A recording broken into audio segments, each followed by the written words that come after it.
The story begins with a bustling city street filled with people going about their day. Suddenly, a critical disaster alert pings on everyone's phone, urging immediate evacuation for citizens near Inwang Mountain, where monsters have reportedly appeared. This alarming message isn't isolated to just one area. Similar notifications pop up for people in different parts of the city. Curiosity piqued, a streamer decides to investigate the situation firsthand, streaming live to his audience. Despite showing clear footage of the monsters, the viewers remain skeptical, dismissing it as a prank or a clever visual effect. However, the skepticism is shattered when one of the monsters suddenly reacts, startling both the streamer and his audience. Meanwhile, the scene shifts to our protagonist, Hoyong, who is also watching the stream. He is puzzled by how realistic the video appears and wonders why he keeps receiving these alert messages.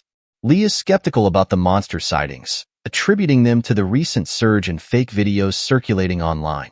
Despite the mounting evidence, Lee finds it hard to believe that actual monsters have emerged on Earth. As Hoyong is going about his business, he suddenly comes face to face with a monstrous creature, sending a jolt of shock through him. The sight of the creature fills him with fear, and his immediate instinct is to flee. However, to his surprise, the monster begins to act in a friendly and endearing manner, almost pleading for assistance. Despite the creature's attempts to appear harmless, Lee is still too frightened to stay. Just as he is about to make his escape, the monster does something unexpected. It shows Lee a picture, presumably of its family. This unexpected gesture touches something deep within Lee, sparking a sense of empathy and compassion. Moved by the creature's display of vulnerability, Lee decides to set aside his fear and help. Grateful for his assistance, the monster rewards Lee with a mysterious silver goblin's pill, promising that it will grant him a special ability once consumed. Perplexed by the gift, Lee is unsure of its true nature or purpose. As Lee contemplates the strange turn of events, he is interrupted by a news bulletin on TV. The report reveals that enormous, tower-like structures have begun appearing all over the world, with military personnel mysteriously vanishing upon entering them. This shocking development adds another layer of mystery and danger to an already perplexing situation, leaving Lee bewildered by the strange events unfolding around him. Suddenly, an explosion rocks the area outside Lee Hoyong's house. People gather, shocked to find a towering structure blocking the road. Lee, too, witnesses the sudden appearance of a tower nearby. Intrigued and perhaps sensing a connection, Lee decides to consume the silver goblin's pill he had received earlier. As soon as Lee ingests the pill, his body is enveloped in a luminous blue aura. A window materializes before him, indicating that he has attained Sage status, which offers the optimal survival guide for his current circumstances. Additionally, a book materializes in front of Lee.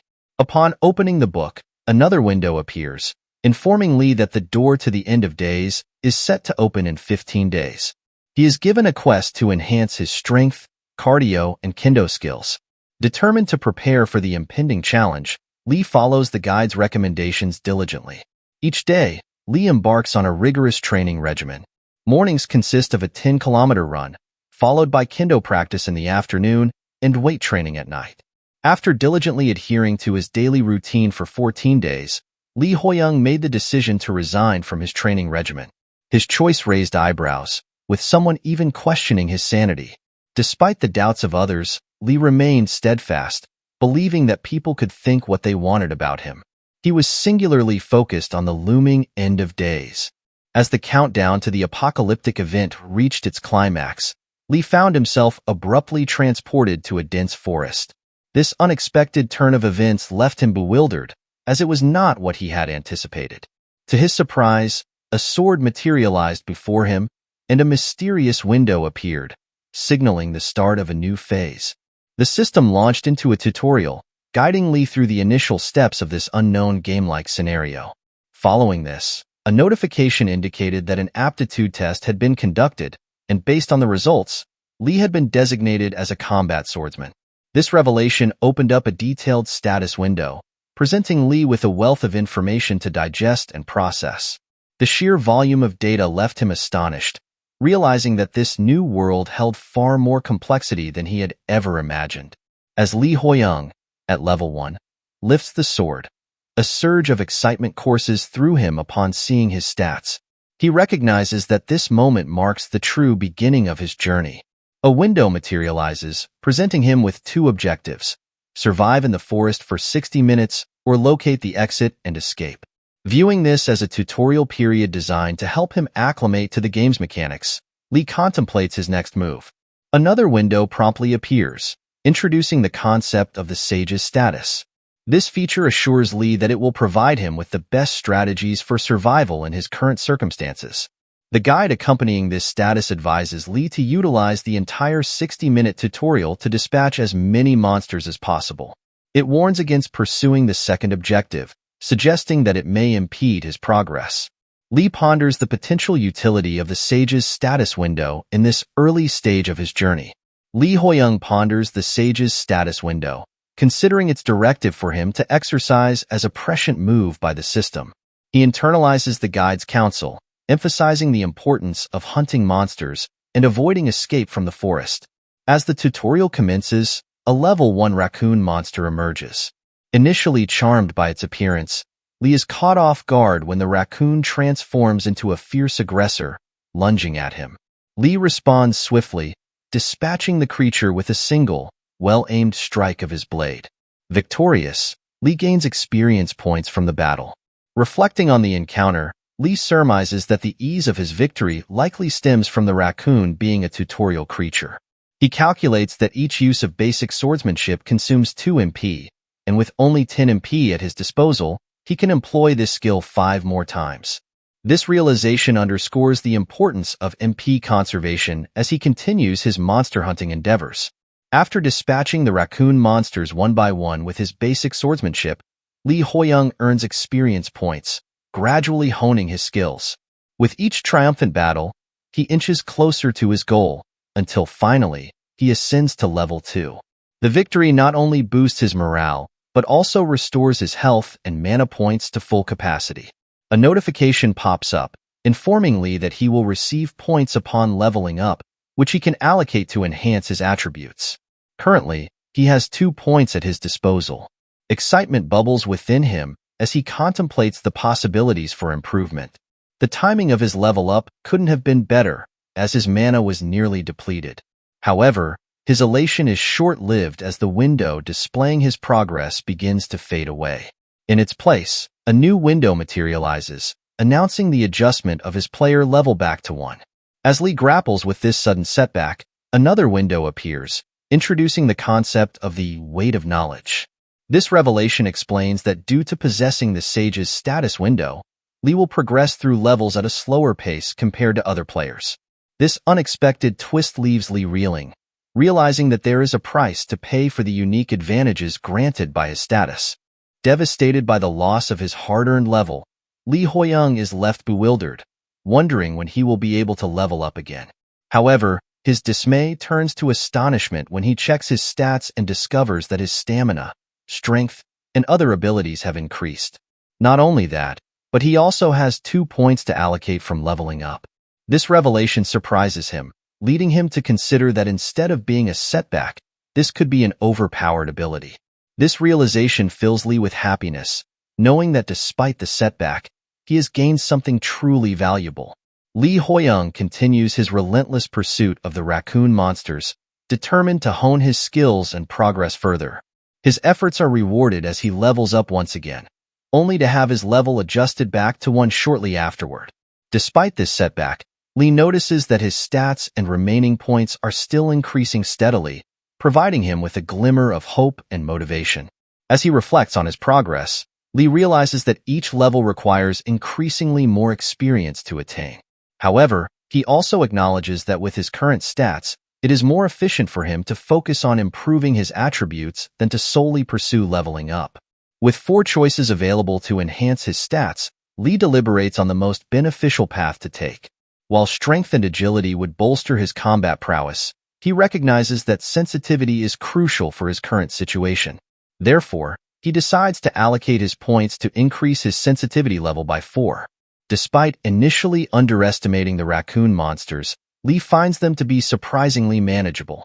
Their lack of strength compared to other tutorial monsters allows him to defeat them effortlessly, even with his default stats. This realization reinforces his belief in the effectiveness of his current strategy. The guide's directive for Li Hoyong is clear. Maximize the 60-minute tutorial by defeating as many monsters as possible. Li's challenge lies in locating enough raccoon monsters within this time frame. However, his heightened sensitivity stat makes this task considerably easier. Notably, Li begins to perceive a subtle energy, or qi, with his sensitivity stat now at 20.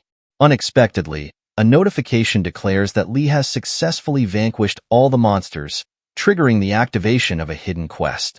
A level 2 raccoon monster suddenly emerges behind Li, launching a swift attack. Li is momentarily surprised by the monster's speed, but he quickly regains his composure. Dodging the monster's next strike, Li swiftly retaliates, defeating it with a single, decisive blow. Having emerged victorious against the boss and completed the hidden quest, Li's efforts are rewarded with a sum of gold. Remarkably, upon completing the tutorial, Li finds himself at level 7, a testament to his skill and determination in overcoming the challenges presented to him. Li Hoyong's senses are jolted as he realizes he's been transported to an unfamiliar location, surrounded by a group of other individuals. A sudden announcement echoes through the space, welcoming them as the successful participants of the tutorial. This place is revealed to be the lobby of the tower, specifically the C-2567 region. The revelation surprises Li and the others, prompting a wave of confusion and astonishment. Surveying the group, Li counts 14 men and 11 women, leading him to speculate whether everyone present had also completed the tutorial and been brought here. The atmosphere is charged with panic and uncertainty, understandable given the sudden and drastic changes that have unfolded in the world overnight. Li reflects on how, had he not known about the impending end of the world beforehand, he might have been just as panicked as the rest. Despite the chaos, Li manages to steady himself, resolving to navigate the challenges ahead and emerge from the tower alive. Amidst the murmurs of confusion, a girl speaks up, voicing the collective query, "What is this place?" In a surreal twist, a bunny materializes and introduces itself, explaining to the bewildered group that they are now in the Tower of the End. The sudden appearance of the bunny, Kum Kum, leaves everyone in a state of shock and disbelief. As Kum Kum introduces himself as a level 55 entity, the astonishment among the gathered individuals only deepens. Questions swirl in the minds of the group, with some speculating if Kum Kum is the one who brought them to this mysterious place. Observing the growing panic among the group, Kum Kum calmly assesses the situation, guessing that such a reaction is only natural given the circumstances. Amidst the uncertainty, Li Hoyong steps forward, mustering the courage to voice the question on everyone's mind. What are they supposed to do now that they are here? In response, Kum Kum acknowledges the gravity of Li's question. With a solemn expression, he reveals that all 22 players, including Li, will be embarking on a perilous journey where their lives are at stake. This revelation sends shockwaves through the group, the weight of the situation sinking in. Kum Kum goes on to explain that the tower is not just a random structure. It currently houses all of humanity. The players must band together and tackle each floor's mission to ascend the tower. However, when Li asks the crucial question of whether they can return to their normal lives after reaching the top, Kum Kum's response is dishearteningly uncertain. Even he does not know what lies beyond the tower's peak.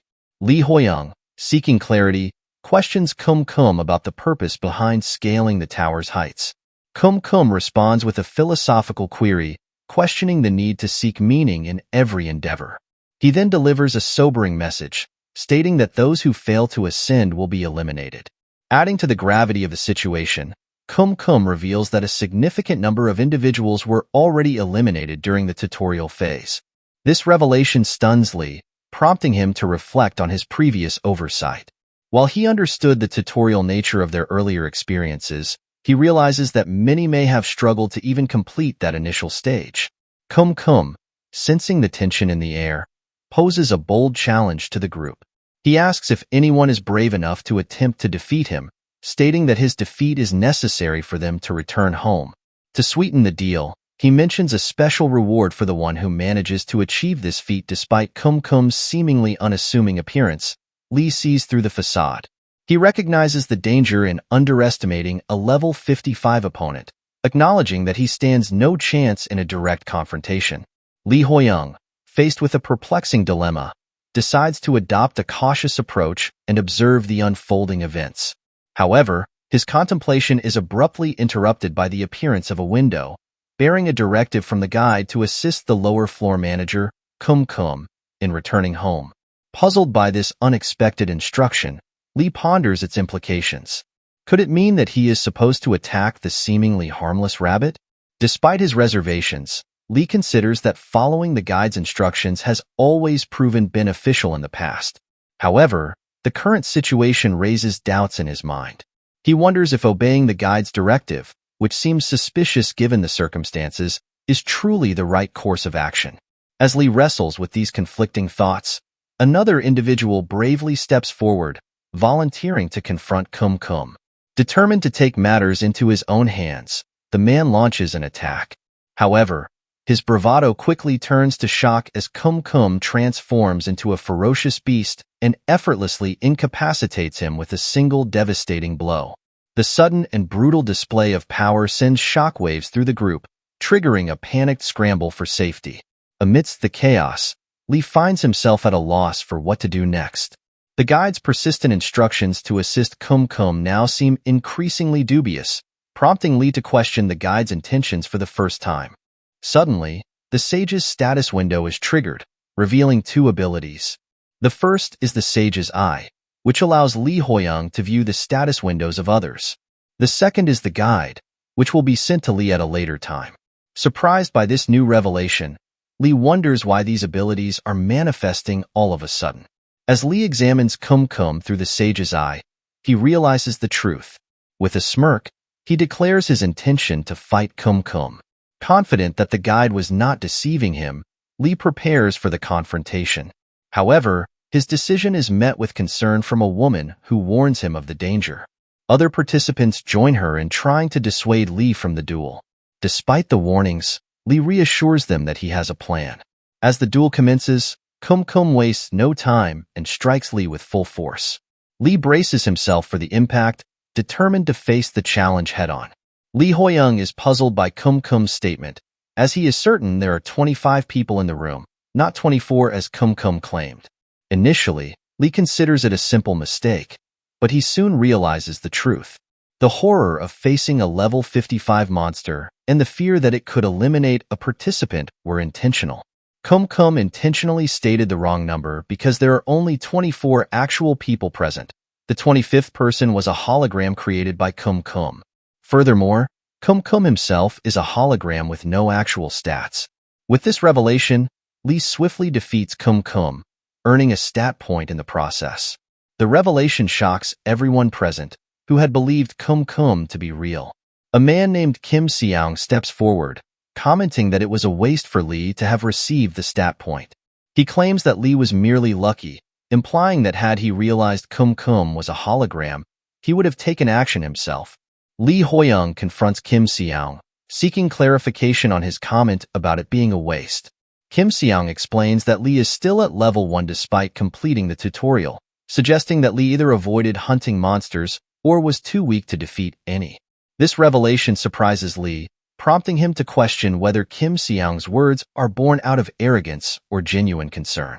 As Lee absorbs the stat point, Kim Seong becomes visibly annoyed. Lee, reflecting on his past experiences, decides that it would be wise to steer clear of individuals like Kim Seong. However, he wonders how long he can maintain this strategy. Just then, an announcement is made regarding the distribution of starting gold to participants. The gold can be used in a shop, and additional gold will be awarded based on the number of monsters each participant hunted during the tutorial. The highest amount of shared gold in this area is 7,400. The group is taken aback by the announcement. Kim Junsong expresses admiration for whoever came first, acknowledging their impressive achievement. It is revealed that Kim Junsong has 1,500 gold, while Kim Song has 1,300 gold. However, the player with the most gold and who came first is Lee Hoyong. Despite this, Lee has no intention of revealing this information to the others, especially considering one person's jealousy over a mere stat point. The shop window opens, offering three main options for spending gold: buying items, leveling up skills, or increasing stats. Lee decides to increase his strength, stamina, and agility to 20, evening them out with sensitivity. He also purchases some clothes, feeling that his gym uniform is no longer suitable. Chai Yiziel approaches Lee and asks for advice. Lee is surprised, questioning why she would seek advice from a level 1 player. Chai Yiziel explains that she was impressed not only by Lee's level, but also by his bravery. Lee Hoyong is able to see Chai Yiziel's stats, but he chooses not to reveal this to her. Instead, he asks Chai Yiziel how much gold she has. Chai Yiziel replies that she has 800 gold. Lee Hoyong thinks that Chai Yiziel is honest, but he knows he needs to keep his use of a cheat code hidden. Lee Hoyong then asks Chai Yiziel if she likes exercising. Chai Yiziel responds that she doesn't mind walking. Lee Hoyong suggests that she should invest in increasing her stamina stat, as it is likely not very high. He explains that if she lacks stamina, she won't be able to use items for long, despite spending gold on them. Chai Yiziel decides to follow Lee Hoyong's advice and thanks him for it. The announcement then states that the first floor mission will commence soon, and participants are required to form parties of 3. Players without a party would be assigned to a random one, and they were given 30 minutes. Hearing this, Lee Hoyong anticipates a group mission, but it arrives sooner than he expected. Following Kim Junsong's suggestion, participants begin revealing their classes and forming teams with desired players. Chai Yiziel asks Lee Hoyong to team up, and he agrees, making her his first party member. Lee sees no reason to refuse a healer's request. Other participants also seek to join parties with members of their level. Lee ponders whether his level 1 status as a combat swordsman might be unattractive, considering the relaxed attitude of level 4 players. As everyone else finalizes their parties, only a few people remain ungrouped. Lee notices a couple of other unassigned participants and wonders if he should approach them to form a full party of 3. However, he hesitates, unsure if they would want to team up with a low-level player like him. The tension mounts as the deadline for forming parties draws near. The announcement declares that the 30-minute window for forming parties has elapsed, and incomplete parties will now be filled randomly. With that settled, the first mission begins. The scene shifts to the forest, where Lee Hoyong contemplates his luck with his party. Their third member is Kim Seong. Lee wonders if Kim will cooperate with the party, but he realizes that whether it's possible or not is beside the point. He needs to make it work in order to survive in this challenging environment. The second mission is to take down the Kobold tribe within a 12-hour time limit. Upon seeing the tribe, Kim Seong declares that he will handle the kobolds and advises Lee Hoyong not to interfere. Lee reminds Kim that this is a team mission, but Kim dismisses him, claiming Lee is riding on his coattails.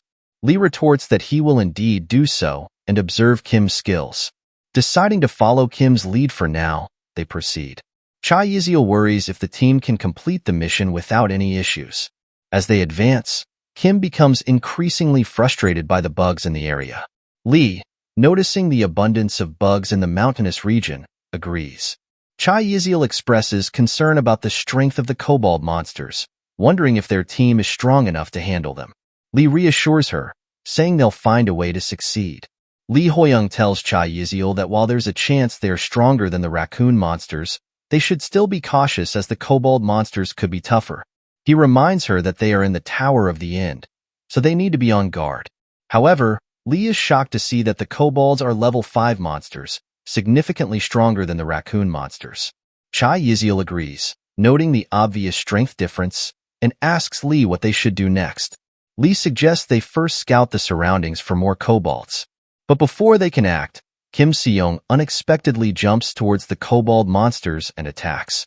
Chai Yiziel and Lee are surprised by his boldness. The kobold monster withstands Kim Seong's attack, leaving Lee astonished that Kim would engage the monster alone in such a reckless manner. As they watch, Lee realizes that Kim's attack was a diversion, allowing him to gauge the kobold's strength. Lee decides they should join the fight but stay on the defensive until they understand the monster's abilities better. Chai Yiziel agrees, and they cautiously approach the kobolds, ready to engage in battle. Lee Hoyong is surprised by Kim Se-young's stubbornness, but is relieved to sense no other kobolds nearby. Chai Yiziel steps forward to assist Kim Se-young, healing him from behind as he continues to attack the kobold monster.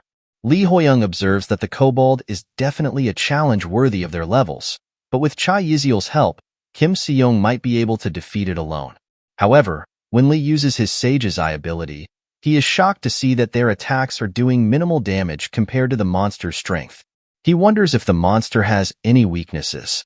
Just then, the guide window appears, informing Lee that kobolds are passive monsters that do not attack unless provoked. Realizing that Kim Se-young has needlessly provoked the creature, Lee checks another section of the guide and discovers something else. Then we witness Kim Se-young triggering his special move, Stone Fist, but the kobold dodges his attack, causing Kim Se-young to hit a tree instead, which breaks off. Enraged, the kobold retaliates, and another kobold joins in the attack. Kim Se-young realizes he's in trouble and wonders why Lee Hoyong isn't helping him. He turns around to find Lee Hoyong missing. As the second kobold prepares to attack Kim Se-young, Chai Yiziel steps forward and tries to strike the kobold with her sword. However, the kobold remains unfazed, and Chai Yiziel trips and falls to the ground. The kobold then focuses on her, readying to strike. In that critical moment, Lee Hoyong throws a fruit at the kobold, slicing it with precision and taking it down instantly. Chai Yiziel is relieved and grateful that Lee Hoyong saved her just in time. On the other hand, Lee Hoyong notices that while the bugs ate the fruit, they avoided certain ones. Sensing something amiss, he consults the guide, which reveals that these apples are poisonous, and kobolds are vulnerable to poison. Realizing that the apples are the key to the level 1 mission, Lee Hoyong decides to use them strategically. He checks on Chai Yiziel, who thanks him for his help. Lee Hoyong remarks that he didn't anticipate another kobold being drawn by Kim Se-young's actions, acknowledging that it could have been dangerous if he had been a bit late. Chai Yiziel reassures him, stating that he arrived in time to save them both. Meanwhile, a frustrated Kim Se-young questions Lee Hoyong's whereabouts during the critical moment, accusing him of hiding in a corner when the situation became dangerous. He mentions that after he had landed a few hits on the monster, then Lee Hoyong swoops in and lands the final blow. Confused by Kim Se-young's accusations, Lee Hoyong wonders why Kim Se-young is speaking nonsense. Frustrated, Kim Se-young storms off.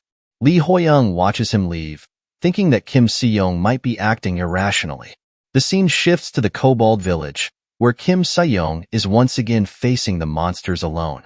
Meanwhile, Chai Yiziel and Lee Hoyong effortlessly take down the kobolds one by one. Despite being hit by the kobolds, Kim Se-young keeps fighting back, refusing to fall behind. He watches in shock as Chai Yiziel and Lee Hoyong handle the monsters with ease. Kim Se-young struggles against the kobolds and calls out for help. Seeing this, Lee Hoyong swiftly takes down the two monsters that were overwhelming Kim Se-young. Then, Lee Hoyong tells Kim Se-young that he took over the coattail ride in Kim Se-young's place for a bit. Surprised by Lee Hoyong's actions, Kim Se-young becomes happy and starts calling Lee Hoyong sir. Both Lee Hoyong and Chai Yiziel are shocked to hear this. A window then appears, stating that Lee Hoyong's team has cleared the mission. After clearing the mission, Lee Hoyong's party returns to the lobby. Kim Se-young is frustrated that a level 1 player helped him and that he called Lee Hoyong sir. On the other hand, Chai Yiziel congratulates Lee Hoyong on raising his level. She notices that there is nobody else here yet, indicating that their team is the first one to clear the first mission. Lee Hoyong tells Chai Yiziel that their team cleared the mission faster than others because they luckily managed to find the kobold's weakness. Chai Yiziel credits Lee Hoyong's observational skills, as she never could have thought of using the poison. Lee Hoyong tells Chai Yiziel that without the team's support, they wouldn't have cleared the mission.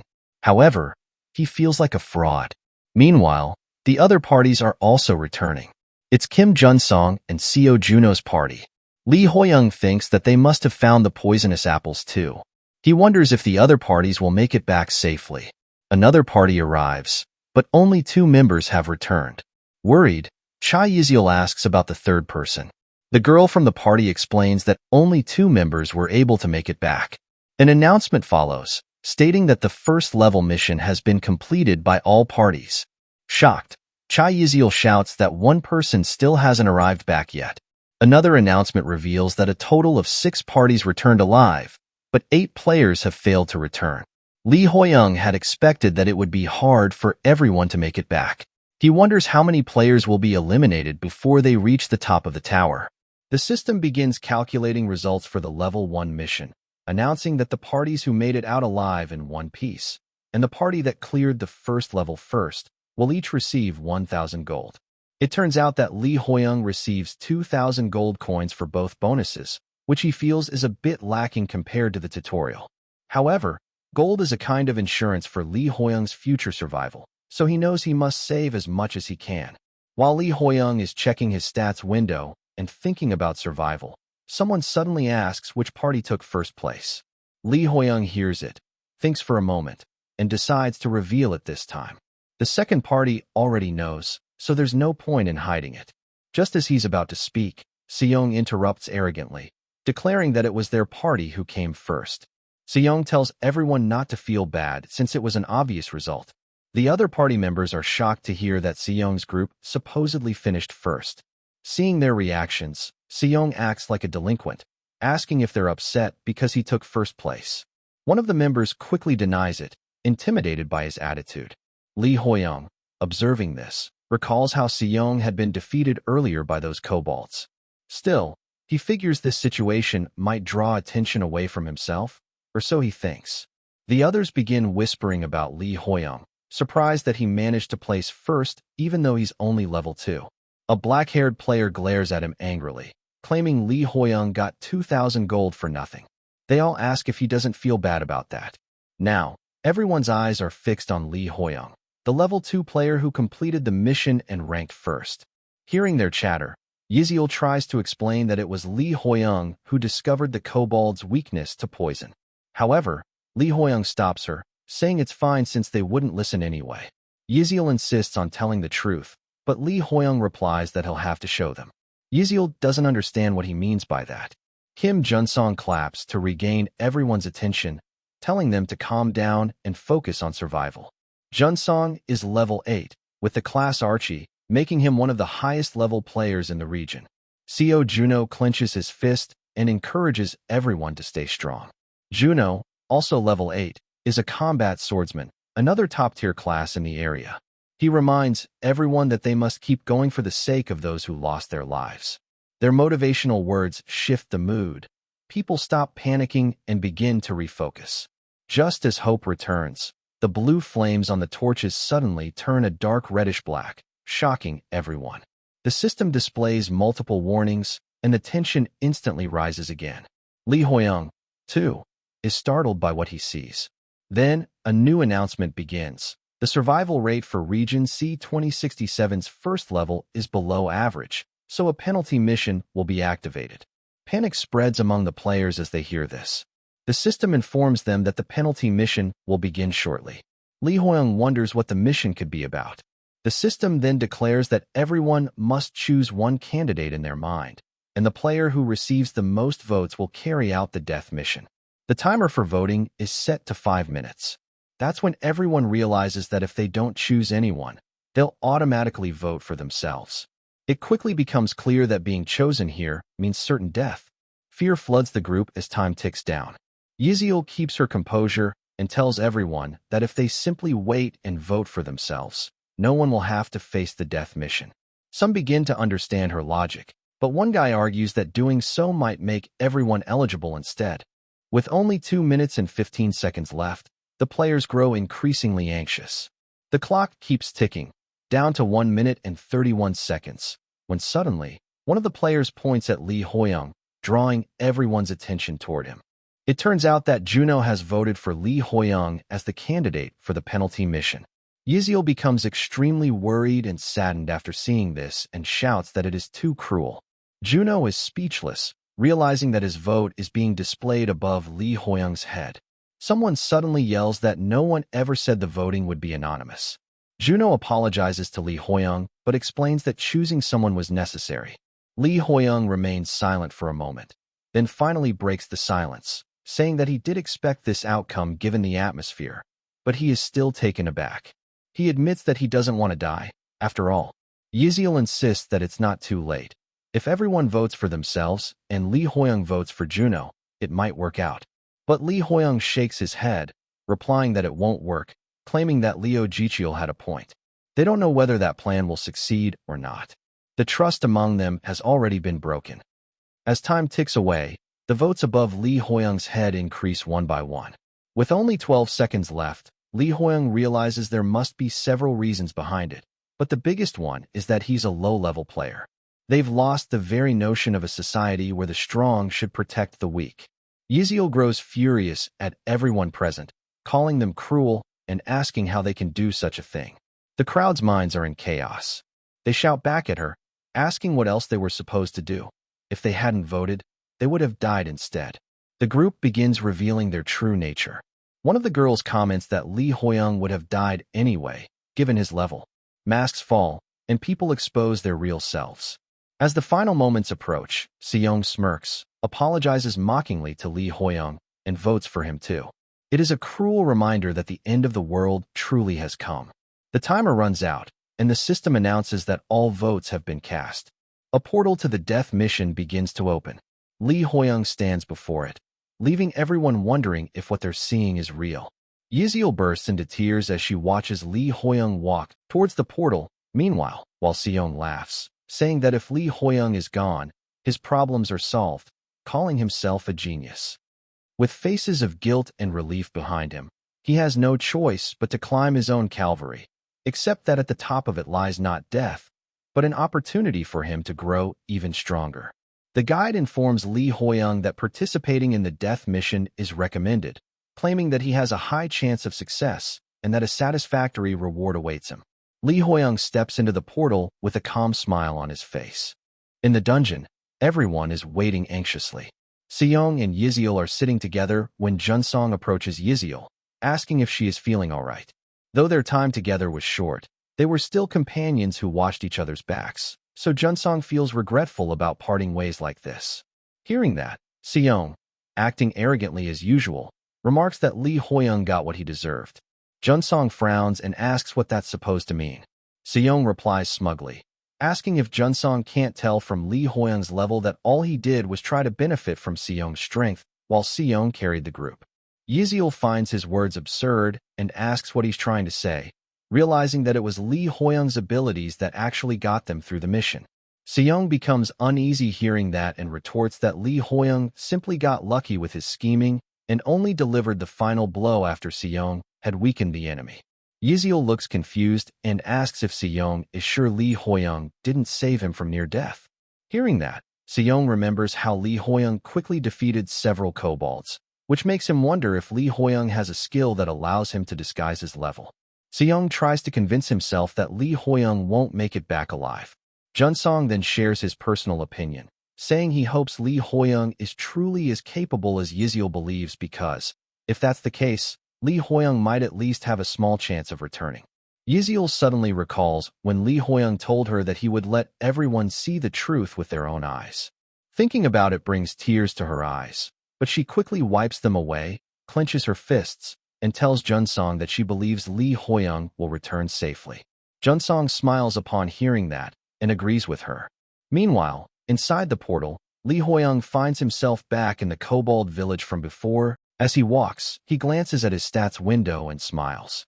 He recalls that he was even considering voting for himself if things hadn't worked out, but now he feels relieved that everything seems to be going in his favor. Li Hoyong then thinks about Seong's behavior, deciding that they'll need to have a little chat later. It was already clear that Seong tried to take the final blow, and Li Hoyong finds that too much. Suddenly, the system alerts him that the kobold tribe's hunting group has returned. The kobolds, seeing their fallen tribesmen, grow furious.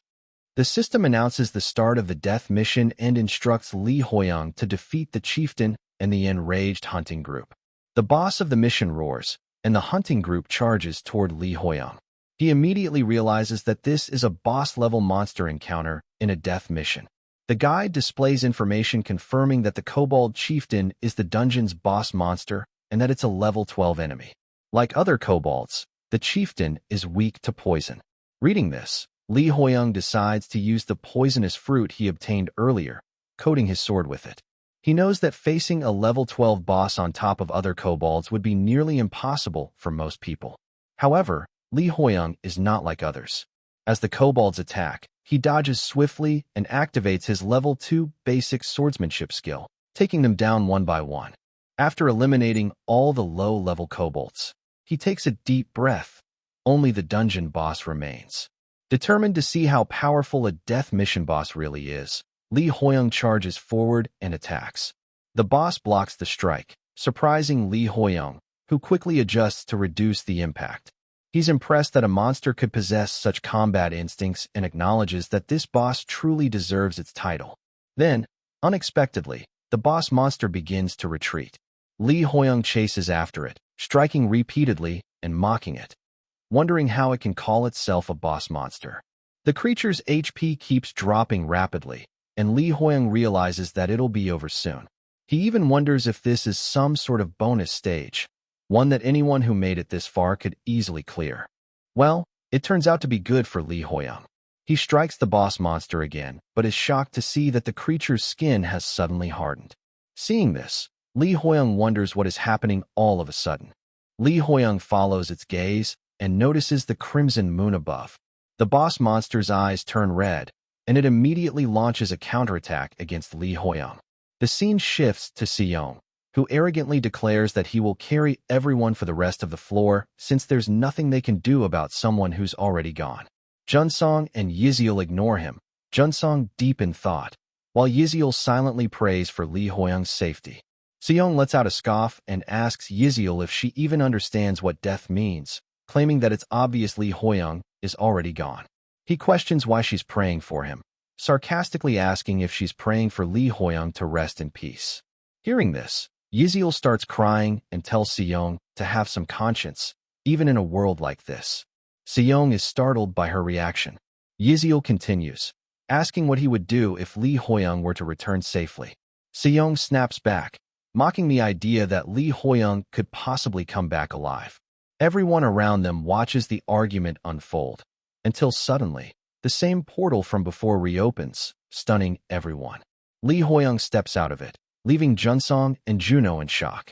Juno looks genuinely pleased to see him. As Li Hoyong walks out, his wounds begin to heal back to normal. The system announces that the player who participated in the death mission has returned alive. Li Hoyong calmly states that he's back, and now, let's see how he managed to survive. The guide warns him to be cautious, explaining that the kobold chieftain's abilities increase when its eyes turn red. At that moment, the boss monster's eyes glow red again, and it attacks Li Hoyong. The impact sends Li Hoyong crashing into a nearby tree.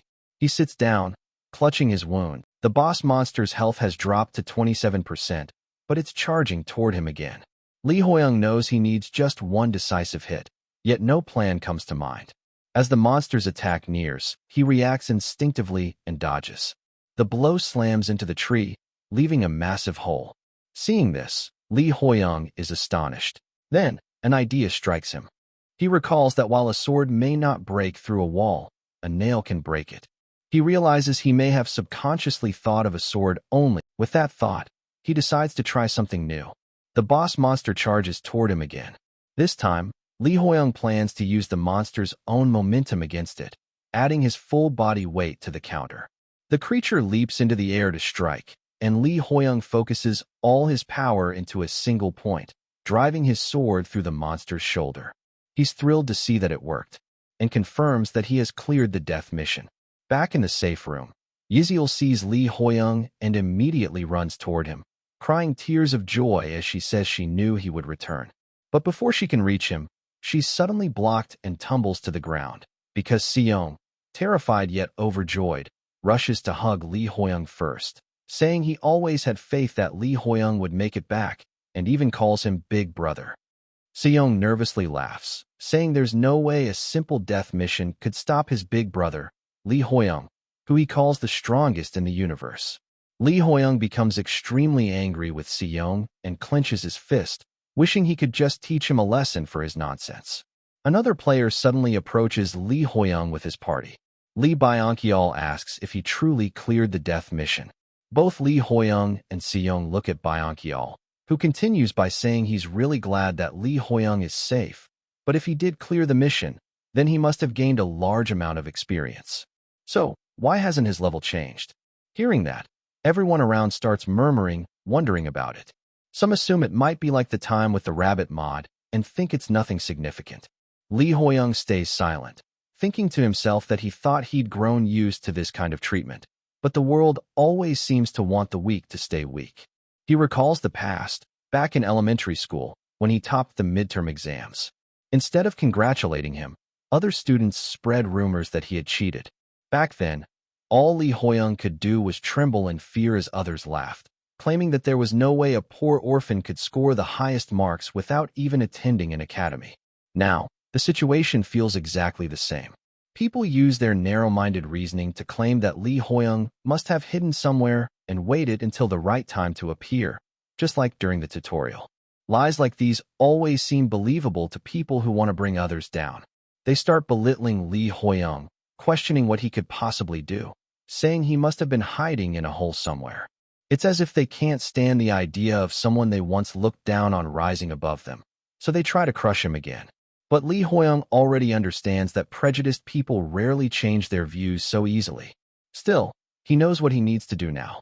Before he can say anything, Yiziel steps forward and shouts at the crowd, telling them not to speak so carelessly. She demands to know why they keep doubting him when he already proved his strength by surviving the death mission. Yiziel takes Li Hoyong's side and stands beside him, while Li Hoyong quietly looks at her. Suddenly, Seong also steps up, shouting that big sister Yiziel is absolutely right. He yells that not only did they fail to hold a party to celebrate the glorious return of Li Hoyong, the strongest in the universe, but they even dared to ruin the mood. Seong then flexes proudly and asks if everyone has lost their minds. Hearing that, Li Hoyong can't help but think Seong sounds even more ridiculous than before, but still, he smiles slightly, because despite everything, he feels a bit reassured. Even so, Li Hoyong knows that he needs everyone to survive in the tower. But to make that possible, he must show them something convincing. Gathering everyone's attention, he announces that he wants to show them something. Then, Li Hoyong draws the boss monster's sword, named the Indomitable Sword, a rare-ranked weapon that grants a 15% boost in attack power. Everyone is astonished to see such a rare weapon, realizing that its power is practically a game-changer. John tries to examine her own weapon for comparison, but no information appears for the old long sword she holds.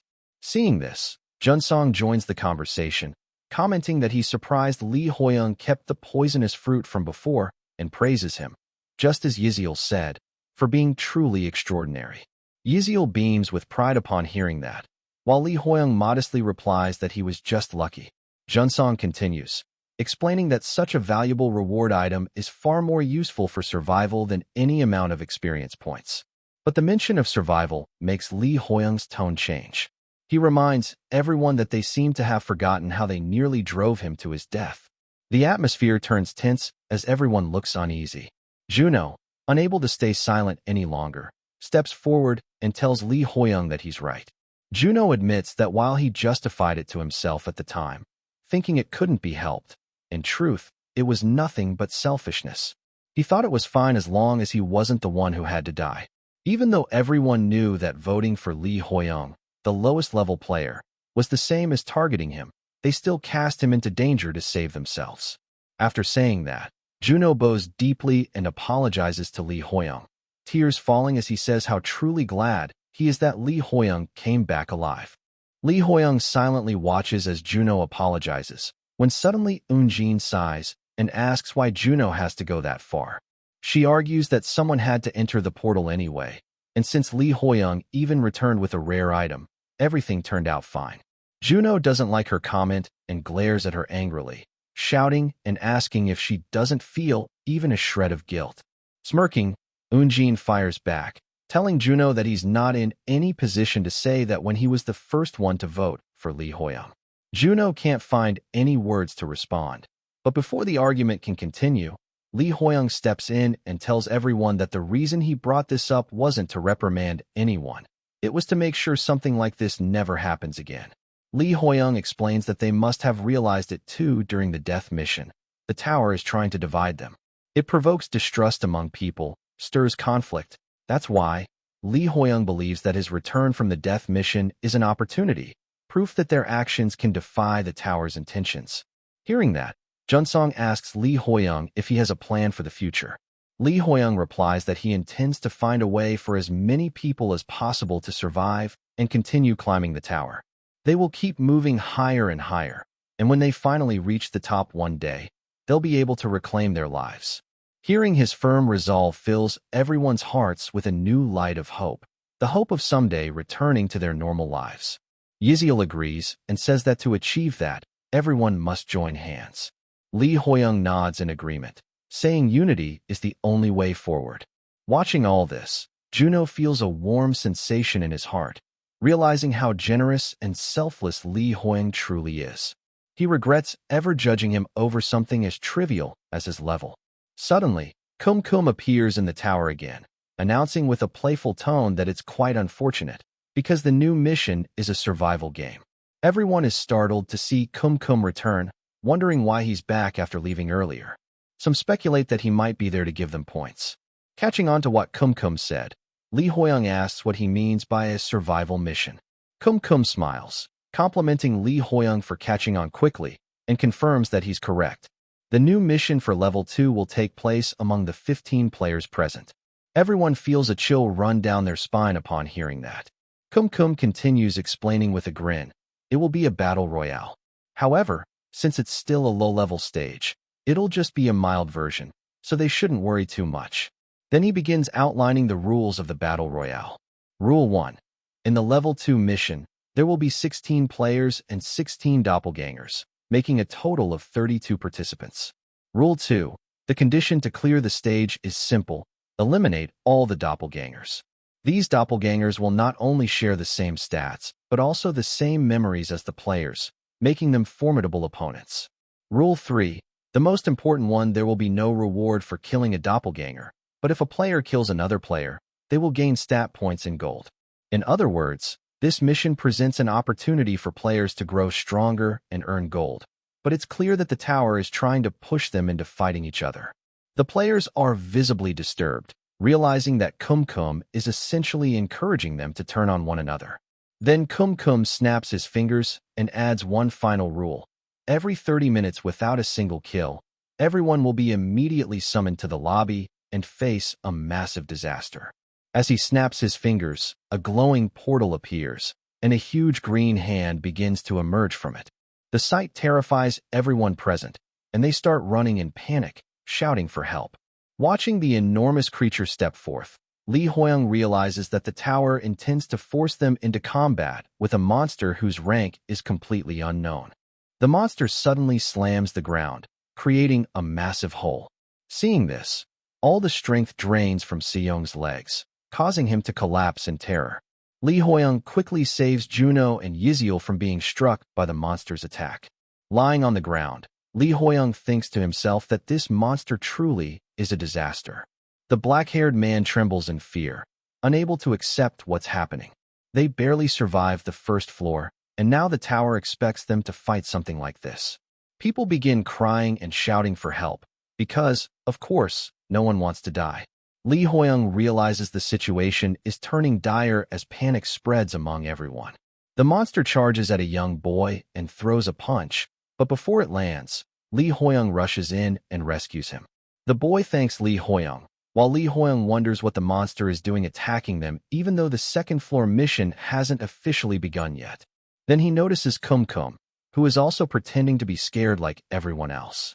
That makes Li Hoyong suspect that the tower is putting on a show, trying to scare them into taking the next mission seriously. If that's true, then this might just be a warning, not a real fight. But before he can feel relieved, 3 people are suddenly sent flying by the impact of the monster's punch. Junsong fires arrows at the monster from a distance, while Seong throws a rock in desperation, but neither attack has any effect.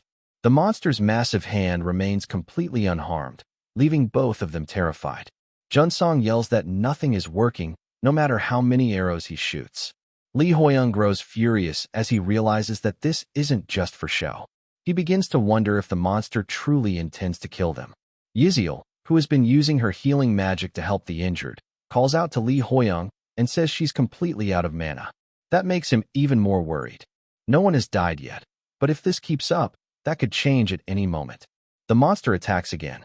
Seeing this, Li Hoyong turns around and orders everyone to fall back. Juno shouts at him to move away too, but Li Hoyong knows this isn't the time to care about what others think. If he can't stop it now, everyone will die. With the synergy between the indomitable sword and his striking technique, maybe he can take the creature down. Li Hoyong activates his level 2 basic swordsmanship and charges at the monster, just like he did during the boss fight in the death mission. He strikes with his sword toward the monster's incoming punch, hoping it will have some kind of effect. Suddenly, the monster disappears, shocking everyone, including Li Hoyong himself. The crowd erupts in cheers, rooting for him, while Li Hoyong stares at his sword in disbelief, wondering if it's really that powerful. It feels unlike anything he's ever experienced before. A pop-up window appears in front of him, informing him that he will be in an exhausted state for 3 minutes due to pushing beyond his physical limits. After reading it, Li Hoyong's vision fades, and he collapses to the ground, thinking he's done for. 3 minutes later, he wakes up. Another pop-up appears, notifying him that his exhausted state has been lifted. Drenched in sweat, Li Hoyong slowly sits up. Yiziel, deeply worried, rushes over and calls out his name. Junsong asks if he's awake now. Juno, feeling deeply inspired by what he witnessed, tells Li Hoyong that he's truly touched. He can't believe how humble Li Hoyong remains despite being so strong. Juno becomes so emotional that he starts crying, saying even the way Li Hoyong fainted at the end looked heroic. Li Hoyong slowly stands up, placing a hand on his head and asking what's going on, and what happened to the huge disaster. Hearing that, Juno looks away, and Kum happily reveals that the disaster has been sent back. He explains that this time was only meant to give them a taste of what's to come. Li Hoyong feels reassured, realizing his suspicion was correct. Kum continues with a grin, saying it seems things weren't all that exciting since everyone is still being too friendly with each other, even after nearly facing death.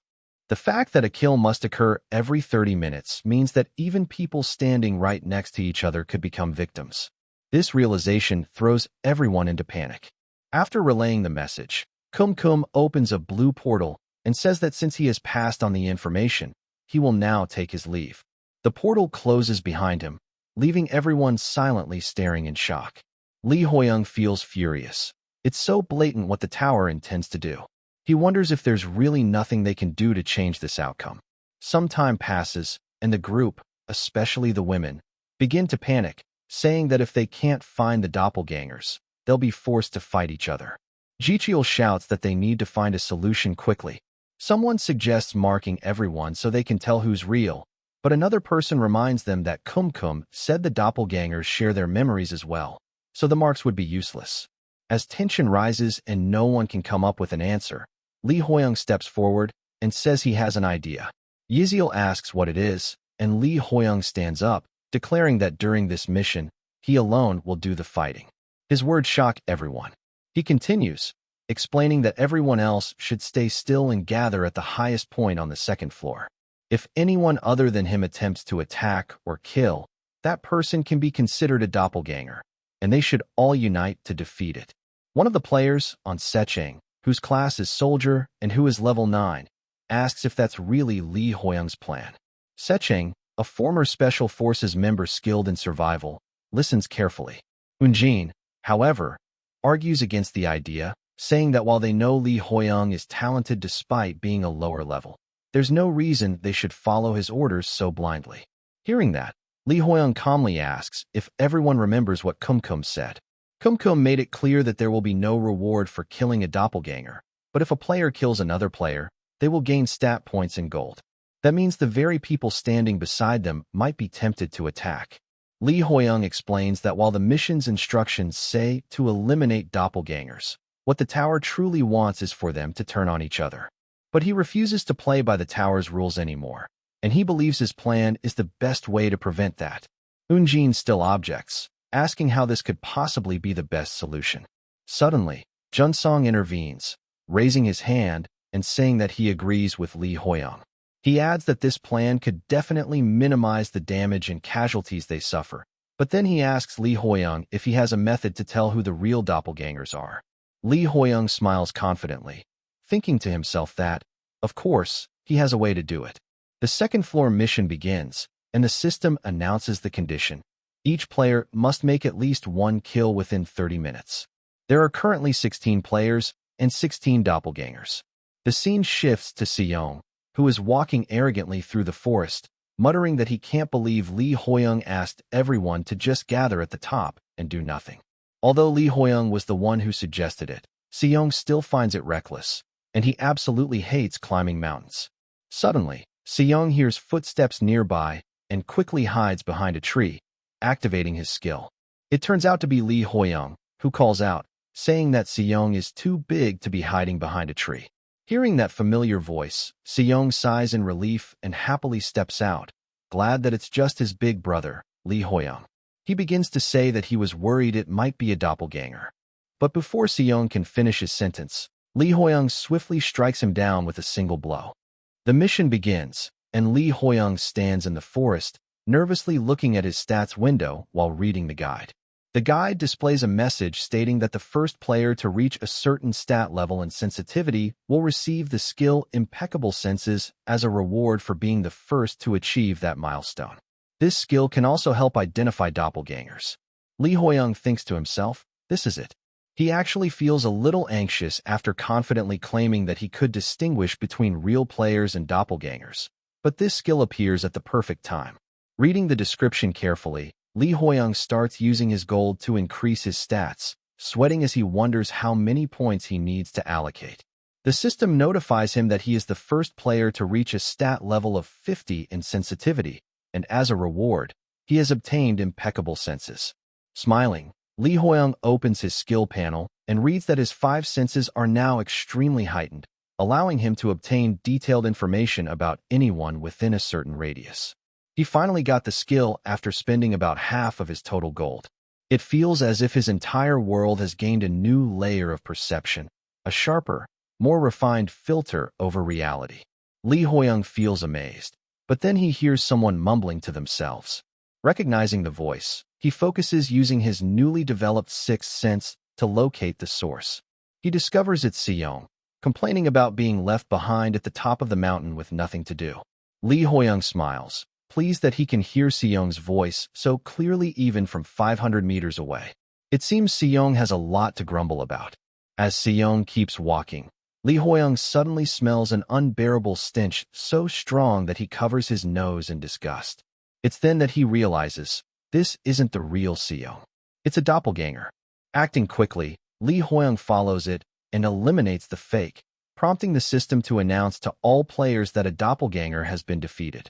Afterward, Li Hoyong remembers how convincingly the doppelganger behaved right up until its final moment, and he can't help but feel uneasy about having to kill it. Still, he looks up toward the top of the mountain, thinking that now that he has confirmed his ability to identify doppelgangers, he hopes the others are following his instructions. Thanks to Junsong's earlier help, everyone had agreed to the plan, but in real-time situations, anything could happen. Li Hoyong can only hope nothing goes wrong before they reach the higher ground on this map. Suddenly, the system announces that a player has died. Li Hoyong freezes, shocked, wondering what could have caused it. There are many possibilities. It could be a doppelganger attack, a player killing another player, or perhaps Hoyong causing some kind of trouble. He keeps thinking about it, but knows there's no way to confirm what happened from here. So he starts running, determined to find the killer as quickly as possible. After locating the largest tree in the forest, Li Hoyong climbs up and surveys the area. He recalls that another player had been killed right after he defeated a doppelganger earlier. From his vantage point, he scans the forest, but then his sixth sense detects movement. Someone is killing another person.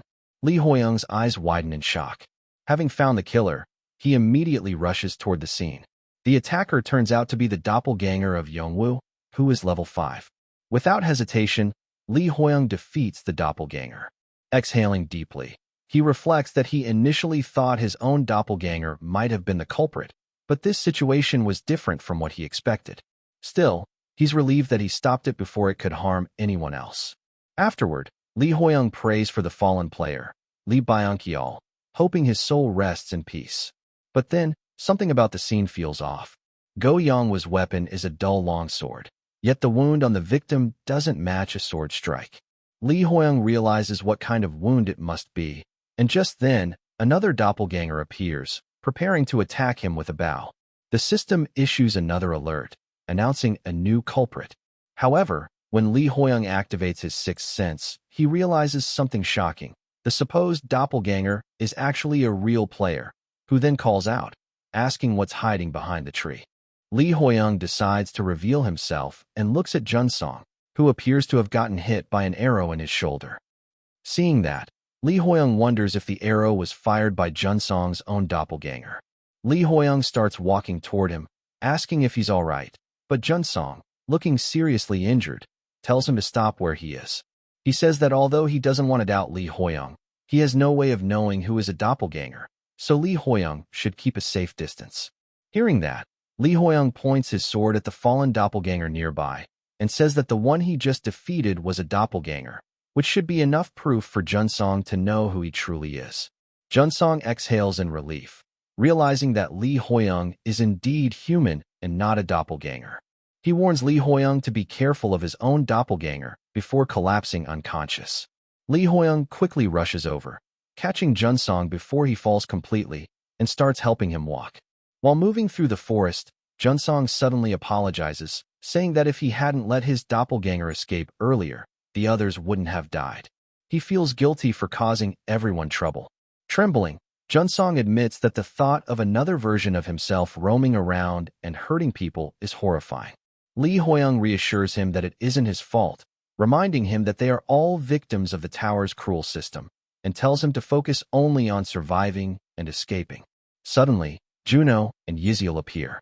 Yiziel runs up and tells Li Hoyong that she was worried after hearing that some players had been killed. Juno adds that he was worried too and can't believe that 2 players have already died. Yiziel then turns to Junsong and asks if he's injured, insisting on healing him.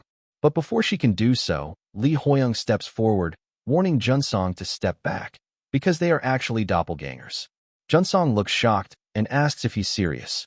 It turns out that both of them, the fake Yiziel and Juno, suddenly charge forward to attack Li Hoyong. During the clash, Juno's doppelganger sneers and asks if Li Hoyong still holds a grudge over what happened during the death mission, saying that he thought Li Hoyong was a big-hearted person. Acting quickly, Junsong decides to take on the other doppelganger and draws his bow as Yiziel's doppelganger rushes toward him. In that moment, Li Hoyong realizes something strange. The doppelgangers are coming after him too confidently. Especially if one of them has Yiziel's memories, she would know just how powerful he is. Instead of attacking Junsong, Yiziel's doppelganger suddenly lunges at Li Hoyong with a sword, but he senses the movement beforehand and dodges. It becomes clear that both doppelgangers are focusing only on attacking Li Hoyong. He evades their strikes, but lands on the ground, just as an arrow comes flying toward him. Even with his highly developed sixth sense, Li Hoyong barely manages to dodge it, the arrow grazing his face and leaving a small scratch. Shocked, he turns to look at Junsong, only to see that Junsong's expression has completely changed from before. Junsong smirks and says with a cold grin that he thought he had already achieved checkmate. The other doppelgangers are actually siding with Junsong for some reason. The scene then shifts to Li Hoyong, who is fighting against a doppelganger, while Junsong hides behind a tree, aiming his bow toward Li Hoyong with a smirk on his face. Junsong is 35 years old, his class is archer, and his previous job was as a fisherman in Hoyong. The scene shifts again, showing Junsong and another doppelganger standing in front of Li Hoyong. Junsong laughs, saying he accidentally spoke in his hometown dialect without realizing it. Guess he just got a little too excited. Smirking, Junsong tells Li Hoyong that he has a question for him and asks what kind of emotions he's feeling right now. With a mocking grin, Junsong loudly asks if it's betrayal, futility, or anger. Li Hoyong exhales and smiles, saying that he was actually wondering when Junsong would reveal his true nature.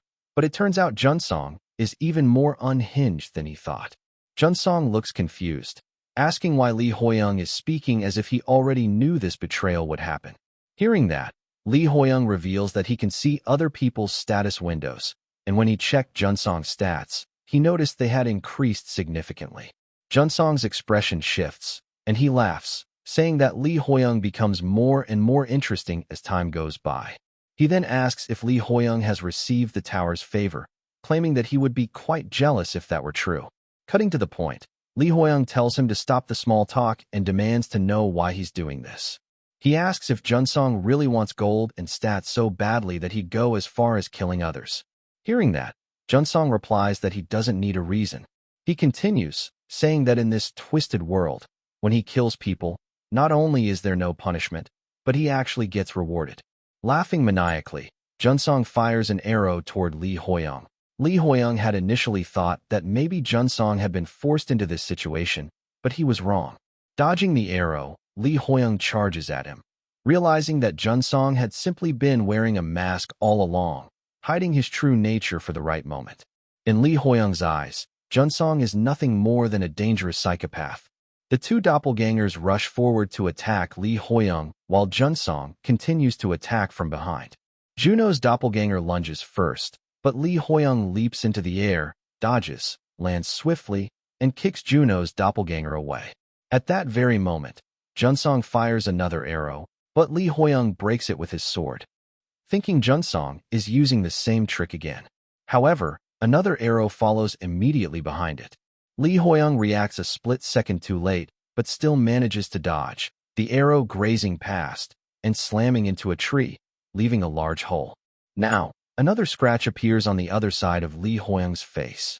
Seeing the power of that attack, Li Hoyong realizes that Junsong still hasn't revealed all his tricks. Juno's doppelganger reappears behind Li Hoyong while Yiziel's doppelganger heals it. Together, they form a terrifying combination. A skilled close combat fighter, a healer, and a ranged attacker stronger than both. It's a setup with almost no weaknesses. Li Hoyong looks at Junsong and says he doesn't know how he managed to convince the doppelgangers, but it seems Junsong came well prepared. Junsong smiles smugly, replying that if he wants to catch a big fish, he needs a big net. This much preparation is only natural. He admits that he thought Li Hoyong would go down much more easily, but he's surprisingly tough. Junsong then grabs an arrow, commenting that it's actually better this way. Junsong charges his bow with power, causing two more arrows to appear beside the first one, and orders the doppelgangers that it's time to raise their nets. He releases the arrows toward Li Hoyong, who stands calmly, activating his impeccable senses. As the projectiles approach, Li Hoyong assesses the situation. Yiziel's doppelganger is level 7 with solid stats, and Juno's doppelganger is level 8 with well-balanced attributes. Li Hoyong counters the incoming arrows, striking them mid-air, then strikes back, killing Juno's doppelganger in one decisive blow. Against overwhelming strength, even the best team composition means nothing. After that, he swiftly eliminates Yiziel's doppelganger as well. With both defeated, Li Hoyong begins walking toward Junsong, who stares in disbelief. Overcome with fear, Junsong falls to the ground, crying and begging for his life. He confesses that he became obsessed with the rewards and lost control, that seeing how strong Li Hoyong was made him impatient, and he crossed a line he never should have. Then, suddenly, Junsong tries to launch a surprise attack, but Li Hoyong blocks it effortlessly and strikes back, defeating him. After killing Junsong, Li Hoyong stands silent. He had no choice but to take the life of another human. Suddenly, a pop-up window appears, shocking him. It states that the player who accepted the challenge to become the star killer has died, and now Li Hoyong has gained the opportunity to take that position in the fallen player's place. Out of nowhere, a red mist begins to form around Li Hoyong, startling him. Another pop-up window appears, explaining that if he accepts the challenge to become the star killer, he will receive a significant boost to his stats and also gain the support of the doppelgangers. If he becomes the star killer in the end, he will receive tremendous rewards. The mist gathers into a single point and starts to take shape, forming the figure of an elf-like woman made entirely of red energy. She stretches out her hand, inviting Li Hoyong to come closer. A new pop-up window appears, asking for confirmation if he wishes to accept the challenge. Seeing this, Li Hoyong realizes that this must be the same reason Junsong was able to command the doppelgangers. Another pop-up window immediately follows, listing the benefits Li Hoyong will receive if he becomes the star killer. The first benefit is a legendary rank weapon. The second is a legendary level skill. The third is a rapid increase in stat points. And the last is an exclusive star killer trait. Reading through those benefits, Li Hoyong can't help but wonder why the rewards are so excessively good. He gulps, thinking that although he doesn't like the idea of killing humans, he had been able to fight doppelgangers because he knew they weren't real people. But from now on, he might face situations where he'll have to fight other humans, some of whom could also be challengers for the title of Star Killer. No, it might even be someone destined to become the future Star Killer themselves. After thinking it over, Li Hoyong decides to decline the offer. Remembering Junsong and that devilish figure in the mist, he resolves not to become a madman like him. Afterward, Li Hoyong starts walking toward the top of the mountain, where he spots Hoyong, Yiziel, and Juno waving at him. He feels a wave of relief and happiness upon seeing them, but the mood quickly changes when Hoyong acts out, asking why Li Hoyong is so late. Li Hoyong almost loses his composure at their attitude and nearly draws his sword, thinking that he might actually go insane. Controlling himself, he takes a deep breath and instead compliments them for gathering in one place. Li Hoyong knew it would have been difficult for everyone to follow his instructions, so he thanks them for doing so. However, he soon notices that all the players' doppelgangers are also there, mixed among the real ones. They ask what they should do next, and whether Li Hoyong can truly distinguish who is real and who is a doppelganger. Li Hoyong confirms that he can, but before he can continue speaking, another voice interrupts, thanking everyone for following his instructions. It turns out to be another version of Li Hoyong, his doppelganger. Li Hoyong glares at it, realizing that his double has finally appeared. The players are thrown into chaos at the sight of two Li Hoyongs standing before them. Confusion spreads as they argue about which one to trust. A blonde-haired girl asks if Li Hoyong had foreseen this situation as well. The real Li Hoyong, identifiable by the scars on his face, realizes that things have become far more complicated. This was exactly why he wanted to eliminate his own doppelganger before reaching this point, but his plan had been ruined because of an unexpected variable, Junsong. Now, it's like a game of chess. Whoever has the stronger hand will win and be accepted as the real Li Hoyong. Jiqiel shouts Li Hoyong's name, saying that he doesn't know who the real one is but begs him to explain the situation. He asks if Li Hoyong truly killed the doppelgangers as he claimed before, and then demands that he reveal their identities. There are a total of 8 individuals who either have a dead doppelganger or whose real selves have died. If Li Hoyong can identify the 5 doppelgangers he killed, they'll be able to confirm the truth. Among the 8, Junsong, Hoyong, and Byungcheol were doppelgangers. This means that if Li Hoyong can prove these facts, he'll be able to establish that he's the real one. But as Li Hoyong starts to speak, his doppelganger says the exact same thing at the same time. Both of them list the correct names and reveal that Yiziel and Juno were also among the dead doppelgangers. Everyone present is stunned by what they hear, and Li Hoyong grows increasingly worried, because now, the situation has truly come down to this. Li Hoyong's doppelganger begins to speak, catching Li Hoyong completely off guard. The doppelganger draws everyone's attention, saying that Hoyong and Yiziel were in his party on the first floor and that they had built a strong bond of trust. He claims that among all the doppelgangers, he found theirs first and killed them, then asks everyone what the odds of that happening could be. The real Li Hoyong is stunned, realizing that the doppelganger made the first move. Jiqiel questions whether this could be a trick designed to put Li Hoyong in an advantageous position. Even Eunjin says it seems far too convenient, but Yiziel adds that there's still no guarantee it isn't true. While they continue debating, the doppelganger keeps talking, saying that if what the fake said is correct, then Junsong over there must be the doppelganger, which means Li Hoyong killed the real Junsong himself. The doppelganger starts manipulating the group's emotions, reminding them of how strong and dependable Junsong was, their highest-level player and a real leader who gave them courage during tough times. Then the doppelganger points at the real Li Hoyong, saying that even if he truly is the real one, can they really trust a man who admits to killing someone? Eunjin becomes furious upon hearing that Junsong is dead and yells that there's no way that could be true. The rest of the players fall into confusion, unsure of what to believe or how to move forward. The doppelganger smirks to himself, thinking that although he doesn't know how the real Junsong actually died, the momentum is now clearly on his side. The only thing left is to seal his victory. The doppelganger points at Li Hoyong again and says it looks like he confessed too quickly, losing his composure in his eagerness to sway everyone to his side. Hearing those words, the players draw their weapons, deciding to attack Li Hoyong and eliminate the remaining doppelgangers afterward. Hoyong shouts at them not to be ridiculous, warning that attacking him would mean they're siding with a fake. Yiziel also pleads with them not to jump to conclusions after hearing only one side of the story. Juno agrees with Yiziel, telling everyone to proceed with caution, but no one listens. Time is running out, and in just a few minutes, the massive disaster event will begin. Listening to their murmurs, Li Hoyong feels a mix of disbelief and frustration. The players are praising the doppelganger, essentially praising him, but still, he recognizes that his doppelganger made the perfect strategic move for the situation. Then Li Hoyong steps forward and calmly admits that the doppelganger is right. He confesses that he did, in fact, kill Junsong. The doppelganger looks confused and asks if Li Hoyong has already given up, saying he's disappointed by how easily he surrendered. Ignoring him, Li Hoyong keeps walking forward, because there's something even his doppelganger doesn't know.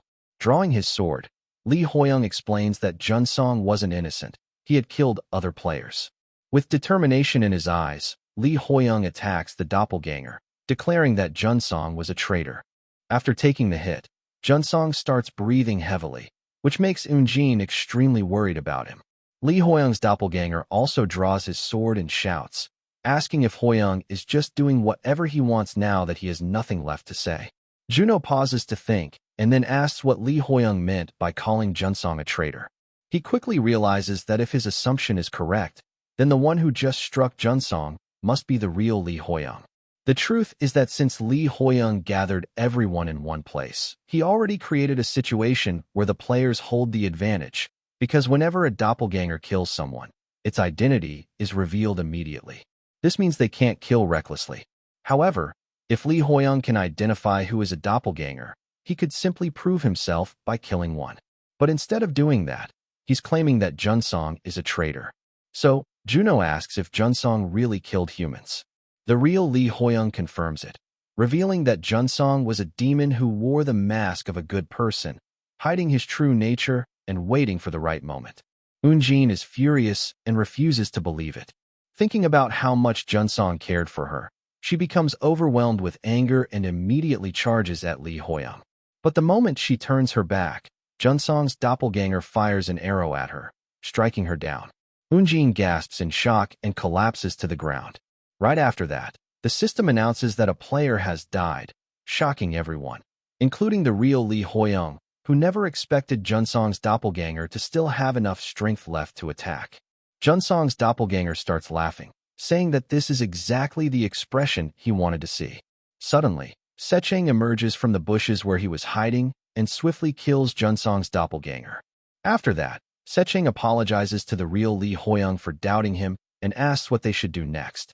The rest of the players are stunned, realizing that Junsong truly was a doppelganger. Once they identify the real Li Hoyong, everyone feels motivated and begins asking him for instructions on what to do next. Hearing that, Li Hoyong feels a strange sense of déjà vu, just like during the death mission, and decides to share his final plan. Li Hoyong's doppelganger, knowing his identity has been exposed, launches an attack. Li Hoyong blocks it and begins fighting while instructing everyone to use all the gold they have to raise their stats. The other players follow his lead, boosting their stats as they fight. Now, the doppelgangers are no match for them, because everyone there has already grown stronger than they were yesterday. Since the doppelgangers' stats were identical to what the players had when they first entered the second floor, they're easily overpowered. Thanks to Li Hoyong's quick thinking and strategy, the group clears the mission without any further casualties. After returning to the lobby, everyone takes a moment to rest. Li Hoyong sits quietly, reflecting on what happened. Secheng, looking dejected, says that if it weren't for Junsong, they could have cleared the mission without anyone dying. Hearing that, Li Hoyong thinks that Secheng is probably the most disappointed, since he was in Junsong's party. But Li Hoyong feels the same. His goal was to clear the second floor without losing anyone. He also realizes that the situation in other regions is likely worse than theirs. Those players don't have someone like him who can read the guide, and among them, someone else might have chosen the path of the Star Killer. This makes Li Hoyong understand that the battles ahead will be even more intense. Though he's still weak, he's sure there's a reason he was given the special ability to read the guide.